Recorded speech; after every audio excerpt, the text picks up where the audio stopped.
United Order, Chapter 10 of the Church and the Gospel. Pages 127 to 146.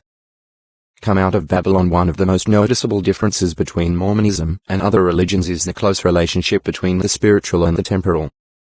Mormonism is not just another ethereal, mystic, or philosophical religious system, but rather a practical down-to-earth religion that can deal with dollars and cents, butter and beans, parcels of real estate or heavenly kingdoms, because a religion that cannot help people temporally has little power to help them spiritually. Mormonism embraces both practicality and spirituality.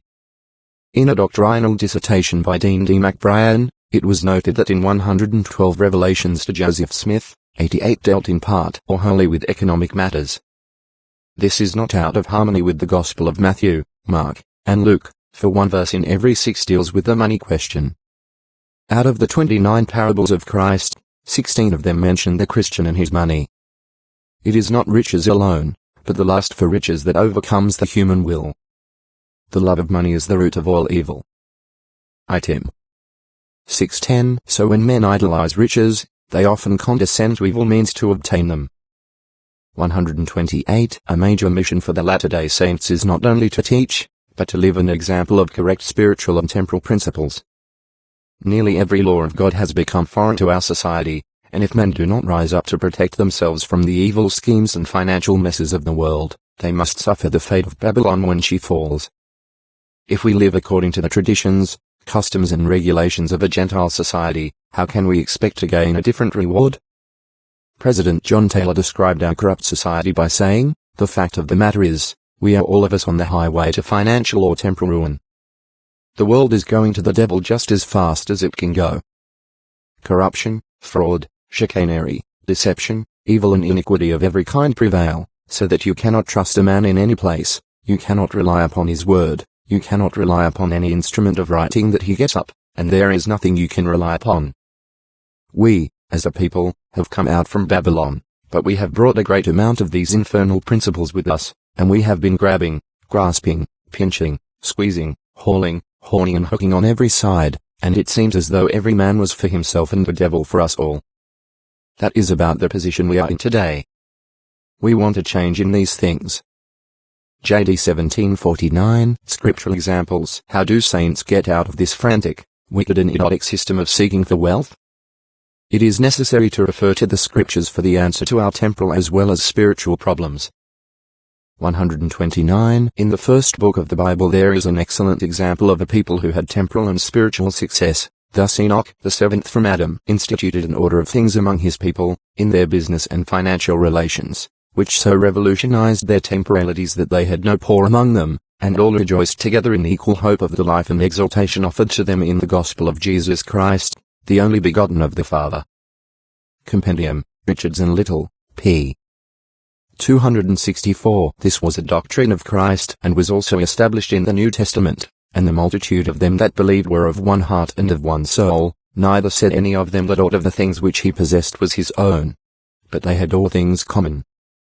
Neither was any among them that lacked, for as many as were possessors of lands or houses sold them, and brought the prices of the things that were sold, and laid them down at the apostles' feet, and distribution was made unto every man according as he had need. Acts 4:32, 34, 35. This is a clear description of the gospel of Christ functioning in the temporal affairs of the Christians. From this graphic illustration, it is evident by comparison that the 1,000 contending Christian churches of today do not practice the gospel of Christ. For an extended period of time, Christ taught the Nephites personally and gave them his commandments. After receiving these teachings directly from the Lord, they taught, and did minister one to another. And they had all things common among them, every man dealing justly, one with another.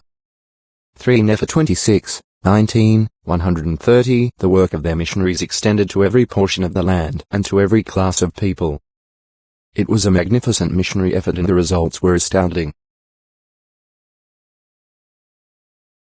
The people were all converted unto the Lord, upon all the face of the land, both Nephites and Lamanites, and there were no contentions and disputations among them, and every man did deal justly one with another. And they had all things common among them. Therefore they were not rich and poor, bond and free, but they were all made free, and partakers of the heavenly gift. 4 Nephi 2-3 The United Order in operation. Before going into the history of the United Order in this dispensation, let's try to get a better understanding of this process whereby men consecrated themselves in their goods. We can take a walk through as though we were doing it ourselves.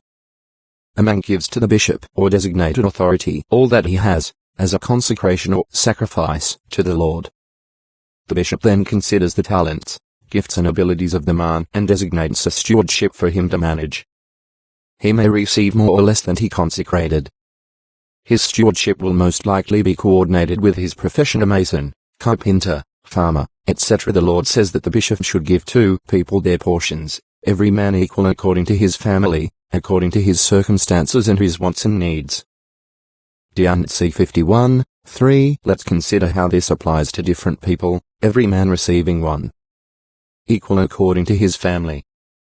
A single man would naturally require only 1/10 the amount of food, 131, clothes, etc., than a man would with 10 in his family, yet it would be an equal portion. 2. Equal according to his circumstances.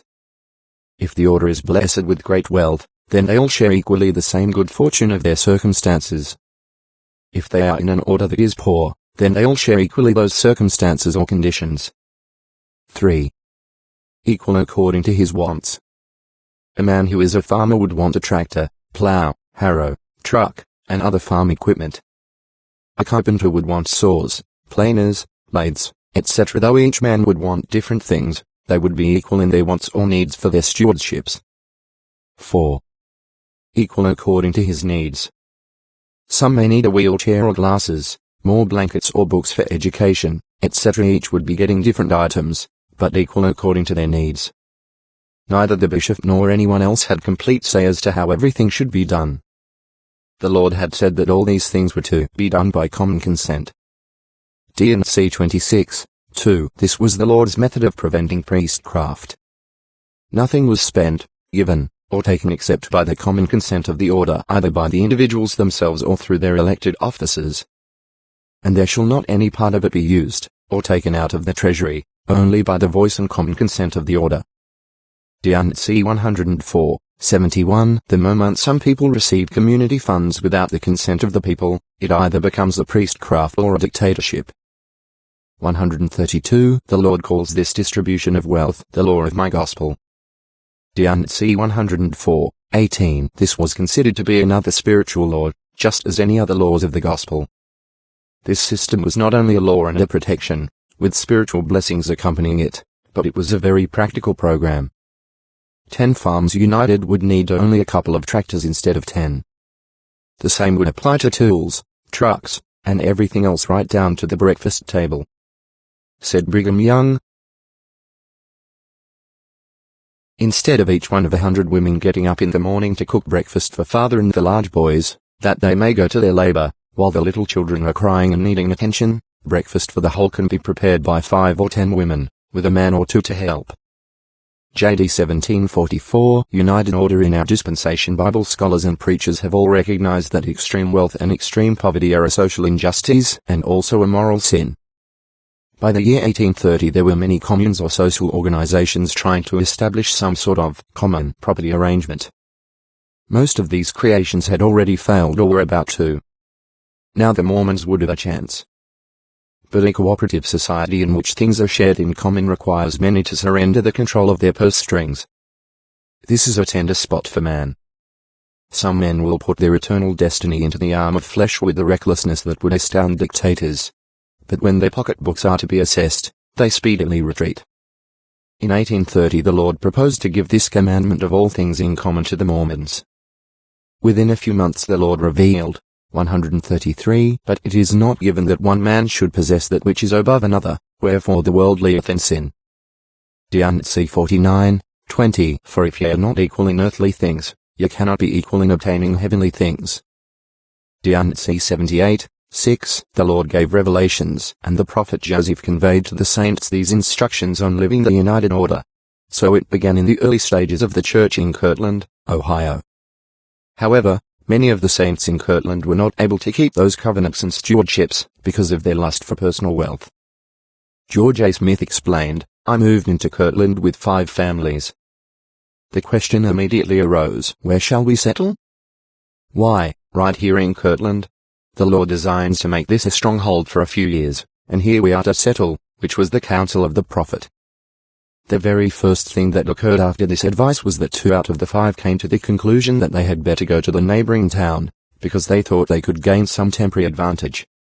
To Chagrin they went, in opposition to the advice of the prophet, and in a few weeks they were in darkness, and not long after, they were numbered with the enemies of Zion, and were soon using all their power for the destruction of the saints. He that gathereth not with us scattereth abroad. Joseph, the prophet, told us to go to work and build up the cities of Zion, and not to build up strange cities. JD 12, 150. This personal lust for wealth could affect both church members and leaders alike. Brigham Young recalled, when the 12 apostles were chosen in this dispensation, they were told not to labor with their hands, but to preach the gospel to the nations of the earth. Some of them, before a year had elapsed, were 134 engaged in trade. They became merchants, and they apostatized. Mill. Star 30, 626. Thus, on April 10, 1834, the United Order at Kirtland was dissolved. Yet, only 13 days later the Lord gave a revelation to Joseph Smith concerning the Order of Enoch. CD and C Sec 104. The whole revelation was devoted to this United Order effort. The Lord seemed determined to have this principle lived, even if most of the people didn't.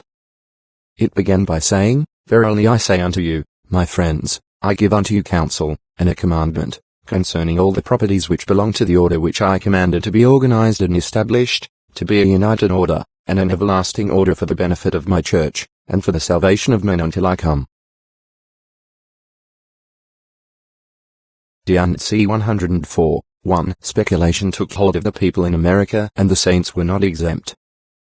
By 1837 the country and the saints experienced financial chaos. Elder B. H. Roberts summarized the reason for the great apostasy and failure of the saints in Kirtland. They had entered into that spirit of reckless speculation which for several years had been rife throughout the United States, and which expressed itself chiefly in land speculation and in excessive banking, culminating in the disastrous financial panic of 1837. CHC 1. 398. The result of the financial panic was that millions of dollars throughout the area were lost, and the sheriff was a frequent visitor at Kirtland, and mortgage foreclosures followed each other in surprising frequency. CHC 1. 407. Kirtland 135 became uprooted, and apostasy reached its highest point during these times. If the saints had adhered to the laws of consecration, as the Lord had commanded in 1831, the catastrophe of 1837 could have been avoided. While the saints in Kirtland were attempting to live a united order, the Lord gave a revelation concerning a land of promise, which would have no curse when the Lord cometh. The place had not been revealed, but if they would gather to Ohio, they would be informed of this, Zion. Later, it was revealed that New Jerusalem, or Holy City, the capital of the government of God, would be located in Jackson County, Missouri. The Lord also revealed that this Zion could not be established except by obedience to the law of consecration. CD and C 58, 35-36. Another united order was attempted in Missouri, and the prophet dedicated the site for the Temple of the New Jerusalem at Independence. CD and C 84, 2-4. With land so cheap, and with so many Mormons moving onto the land, making it more valuable, many of the saints took advantage of the old Gentile philosophy to buy cheap and sell high. They were motivated by the temporal profit rather than gaining an eternal inheritance. The Lord saw this and warned them that the rebellious shall be cut off out of the land of Zion, and shall be sent away, and shall not inherit the land. D&C 64, 35, because he decreed that my law shall be kept on this land. D&C 58, 19. The prophet Joseph Smith wrote a letter to the saints in Missouri and warned them also that if Zion will not purify herself, so as to be approved of in all things, in his sight, he will seek 136 another people. For his work will go on until Israel is gathered, and they who will not hear his voice, must expect to feel his wrath. DHC 1. 316. All of this was given as warning to the saints at a time when everything was peaceful in Jackson County, Missouri. The saints were greedy after the temporal things, and within 2.5 years of their settling in the land of Zion, the words of these prophecies were fulfilled. Since the saints failed to keep the law of united order, they suffered the consequences, and the Lord chastised them. Behold, they have not learned to be obedient to the things which I required at their hands, but are full of all manner of evil, and do not impart of their substance, as becometh saints, to the poor and afflicted among them, and are not united according to the union required by the law of the celestial kingdom. D&C 105, 3-4 The saints were their own worst enemy. Because of their own weaknesses and faults, the Lord allowed them to suffer the persecution and plundering that resulted in misery.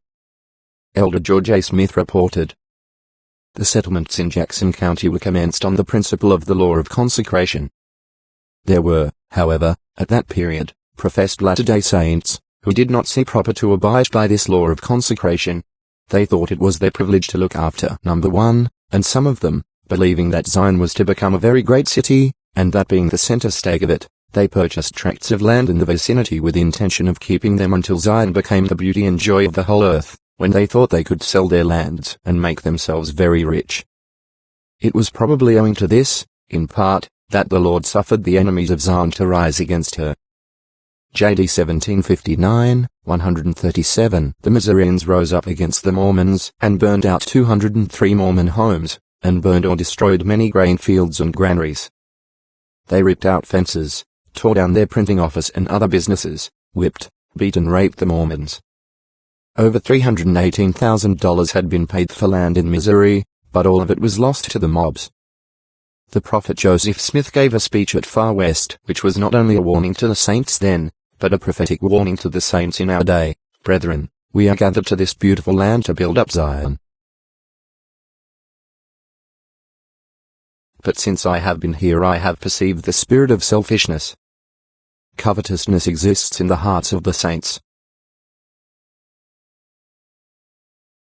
Here are those beginning to spread out, buying up all the land they are able to, thinking to lay a foundation for themselves, only looking to their individual families. Now I want to tell you that Zion cannot be built up in such a way. I see signs put out, beer signs, speculative schemes are being introduced. This is the way of the world, Babylon indeed, and I tell you in the name of the God of Israel, if there is not repentance, you will be broken and scattered from this land. Edward Stevenson Autobiography, p. 40 The Lord himself warned the saints, Zion cannot be built up unless it is by the principles of the law of the celestial kingdom. Otherwise I cannot receive her unto myself. And my people must needs be chastened until they learn obedience, if it needs be, by the things which they suffer. D&C 105, 5-6 Persecutions continued in Far West and the Mormons were driven out again, leaving nearly $500,000 in property and goods. In January of 1839, the saints left for Illinois to make another settlement. However, for the next 138 several years the saints were unable to re-establish the united order. Because the saints failed to keep the commandments of the Lord, they were forced more than once to leave their homes, their lands and their temples. Soon they even had to leave the boundaries of the United States to wander in the desert wilderness to try again to live the gospel the way the Lord had revealed it. The barren wilderness of Utah was a means of purification. Those who wanted to live in a better climate, more prosperous conditions, with an easier means of livelihood, were quick to leave this desert oasis. Some headed for the gold fields of California. Others sold their possessions and joined the numerous caravans heading for the west coast. After 20 years in the desert, a successful effort in getting the people into the order came with the establishment of a mercantile cooperative. In 1868 the first steps were taken towards a Zion's Cooperative Mercantile Institution, and branches of the cooperative were established in many of the settlements as stock companies. Everyone was given the opportunity to buy stock with cash, produce, or labor. Business was booming for the new ZCMI, but it was a death blow to many of the other merchants including some of the Mormon stores. But Brigham said the cooperative and the United Order would serve a better purpose, henceforth it must be to let this trade alone, and save our means for other purposes than to enrich outsiders.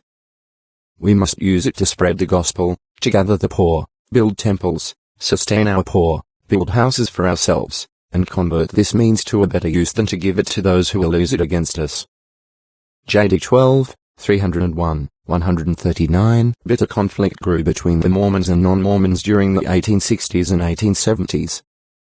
The government now took the position that mobs had formerly taken.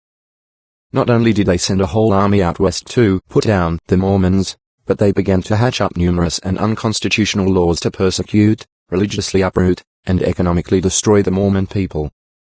These were the forces and conditions that drove the Mormon people into an economic independence and the birth of the United Order again among its people. Another event that helped the germination of the order was the Great National Panic and Depression of 1873. In 1872 Brigham Young delivered the sermon in which he may have been referring to this imminent depression, if Babylon should happen to tip over, so that we could not reach out and gather the necessaries of life, we should be in a bad condition. I want to put you in mind of these things, and it is my duty to say to the Latter-day Saints that they should take measures to sustain themselves. They should lay a foundation for feeding and clothing themselves. JD 15, 158. Within a year after this sermon, Babylon did tip over. This national depression hit the United States and reached its bottom by 1875, and didn't turn around until 1879. It was during these 6 years that people all over the country were trying to find ways of financial relief. On January the 11th, 1874, Brigham Young began to take active measures for establishing the United Order among the Mormons. At a meeting in the home of Erastus Snow in St. George, Robert Gedner gathered a list of about a dozen names of people who were willing to enter the order. Brigham said it was enough for a start. On February the 9th, Gedner was set apart 140 as president of the new order, and on February the 15th, in a general meeting, Young told them it was time for all the saints to enter into that law. It was the beginning of a major change in the church, resulting in at least 220 different United Orders. See Building the City of God, Arrington, Fox, and May, 414-419. Brigham Young said he has been instructed by the Lord to establish the United Order among the saints. Thus saith the Lord unto my servant Brigham, call ya, upon the inhabitants of Zion, to organize themselves in the order of Enoch, in the new and everlasting covenant, according to the order of heaven, for the furtherance of my kingdom upon the earth, for the perfecting of the saints, for the salvation of the living and the dead. You can accommodate yourselves by calling this a new revelation, if you choose. It is no new revelation, but it is the express word and will of God to this people. JD 17, 154, 1874. The central theme of their preaching was both spiritual and temporal. The saints were told to be self-sustaining and not import or buy anything that they could make themselves. They were not to have any poor among them. Everyone could labor in some way.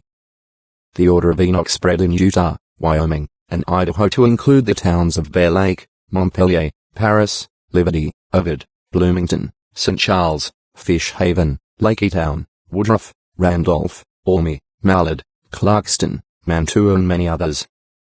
But every order had its time of trouble and sorrow. The strain of management, or else weaknesses in the members themselves, were too severe for most of the orders. All of them, 141, were operating with different degrees of success or failure. Some members had gone into it with a complete consecration. Others still had private interests and businesses.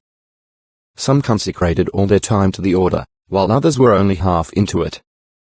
Part of the members wanted money for their wages. Some drew all of their credits out as soon as they earned them, while a few took only the very essentials to exist. Of the 220-plus different United Orders that were started, only a small number were successful for more than a few years. It has been estimated that during the first year of the organization of these orders, nearly half of them were unsuccessful. There was nothing wrong with the system. The problem was with the people. Some were happy and successful in it, but others were disgruntled and dissatisfied. Brigham explained how this economic system of United Order could become a profitable one if it were operated correctly. I know how to start such a society, right in this city, and how to make its members rich. Would you like to know how to do this? I can tell you in a very few words. Never want a thing you cannot get, live within your means, manufacture that which you wear, and raise that which you eat. Raise every calf and lamb. Raise the chickens, and have your eggs, make your butter and cheese, and always have a little to spare. The first year we raise a crop, and we have more than we want. We buy nothing, we sell a little. The next year we raise more. We buy nothing, and we sell more. In this way we could pile up the gold and silver, and in 20 years 100 families working like this could buy out their neighbors. JD 1611, continuing, he gave an insight into the importance of this system, and what would happen if it were not perpetuated. 142. Zion is the pure in heart. Zion cannot be built up except on the principles of union required by the celestial law. It is high time for us to enter into these things. It is more pleasant and agreeable for the Latter-day Saints to enter into this work and build up Zion, than to build up ourselves and have this great competition which is destroying us. Now let things go on in our midst in our Gentile fashion, and you would see an aristocracy growing amongst us. You would have classes established here, some very poor and some very rich. Now, the Lord is not going to have anything of that kind. JD 19, 349. A correspondent from the Salt Lake Herald visited the Brigham City United Order and wrote a brief synopsis which leaves a nostalgic glimpse of the past and of what might have been. If the example of the inhabitants of this town was more generally followed, Utah would be far more prosperous and her people much better off. Our present suicidal policy of exporting raw materials and importing manufactured articles would be stopped. We would be far more independent of our sister states and territories. The financial panics of the East or West would not affect us. Our people would all have good homes and enjoy more of the comforts of life than they can hope for under present regulations. And our children would stand a much better chance of receiving good educations and becoming useful members of society. Salt Lake Herald, October the 25th, 1876. The most successful order was the one in Orderville. That community never felt the economic fluctuations on the money markets, nor the effects of the Depression, for they were almost totally self-sustaining. They had their own meat, eggs, cheese, soap, coal, lumber, milk, silk, wool, cotton and leather products. In addition, they were able to furnish material and labor in the building of the St. George and Manti temples, and they also sent out missionaries. 143. Eventually, there came a time when those living in Orderville were better dressed and better fed than any of their neighbors. During the Depression of the late 1870s and early 1880s, many people sought to join the Orderville community. There were those who joined but would not work, and some who soon withdrew from the order, both of whom caused trouble. From order to disorder, the last members of the Orderville Board of Directors remained until July 14, 1900. The order was still financially independent when it was disorganized, and negotiations were even underway at this time for the purchase of several cotton mills. However, it was not the weakness of members, difficulty of internal practices or stringent rules that caused the order its greatest trouble. It was the federal government. The Edmunds Act in 1885 induced fines and imprisonment for polygamists for unlawful cohabitation, causing many to leave for the underground. Some of the men were apprehended and sent to prison, including the president of Orderville, Thomas Chamberlain.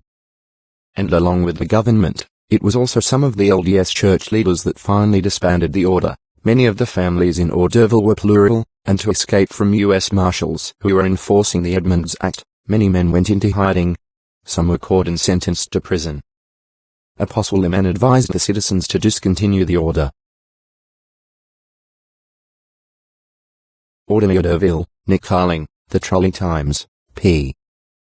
2, 144. Because of the Edmunds Tucker Law, the government was legally stealing Mormon church land. Some of the leaders were more willing to capitulate with their enemies than to stand up for their rights. It was during this confusion of what was right and what was wrong that the church authorities sent John A. Young, Brigham's first son, to dissolve the order. He couldn't convince them to dissolve, so they had to send another man to do it. Des. News, September 4, 1974, B3. The Apostles Brigham Young, Jr., and B.J. Grant also came to recommend that the order disband so that they could make peace with the government. Gradually each piece of property, equipment and livestock was transferred, sold or deeded. It was not until 1900 that the last died and the incorporated order was phased out of existence. The cooperative spirit was soon replaced by the competitive spirit. Money schemes, financiering, and all that goes with modern merchandising, became incorporated with the Mormon economic system. United Order among the Mormons would become a relic of the past with little more value than their handcarts, muskets, and prairie schooners. The United Order was once the law of the Lord to a people making attempts to practice it. Now it merely gathers dust in books upon the shelves of pioneer history. A necessary order to redeem Zion inequality is a sin, not only to the Latter-day Saints, but also to the world, and Brigham Young said, the Latter-day Saints will never accomplish their mission until this inequality shall cease on the earth. J.D. 1947. It is a sad commentary to realize that the saints have not been able to divert the Gentiles from the inequality of their money, but rather the Gentiles have been able to divert the Mormons from the equality of theirs. 145. In one of the last revelations to the church concerning this order of Enoch, the Lord said, Behold, I say unto you, were it not for the transgressions of my people, speaking concerning the church and not individuals, they might have been redeemed even now. But, behold, they have not learned to be obedient to the things which I required at their hands, but are full of all manner of evil, and do not impart of their substance, as becometh saints, to the poor and afflicted among them, and are not united according to the union required by the law of the celestial kingdom. And Zion cannot be built up unless it is by the principles of the law of the celestial kingdom, otherwise I cannot receive her unto myself. D&C 105, 2-5, that problem among the saints has not been resolved even to the present day. To summarize: 1. Having all things in common was a doctrine attempted, or practiced, by all true saints since the beginning of recorded history. 2. The United Order was practiced for a while in Kirtland and Independence. However, its failure resulted in the expulsion of the saints. It was not re-established in Illinois nor for about 20 years after the saints arrived in Utah. 3.